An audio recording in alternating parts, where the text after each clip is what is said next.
এই ভাবতে ভাবতেই চোখ চলে যায় লালুর দিকে। খুঁটির সাথে বাঁধা, শান্তভাবে খড় চিবোচ্ছে, মাঝে মাঝে লেজ নেড়ে মাছি তাড়াচ্ছে।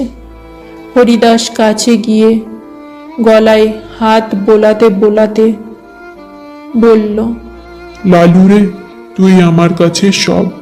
তোকে ছাড়া কিচ্ছু ভাবতে পারি না। তবু কি জানিস, আমি তোকে হয়তো হাটে নিয়ে যাব আজ। লালু গলা তুলে হরিদাসের চোখের দিকে তাকালো, যেন বোঝার চেষ্টা করছে মালিক কি বলছে। আজ হরি কেমন চুপচাপ, কেন যেন মন খারাপ। কালো তো হাসছিল, আজ কেন কাঁদো কাঁদো চোখে তাকাচ্ছে। আমি তো খড়ও খেয়েছি, দুধও দিয়েছি, আমি কি কোনো দোষ করেছি? আমাকে যদি ছেড়ে দেয়? না না, হরি আমাকে কখনো ছেড়ে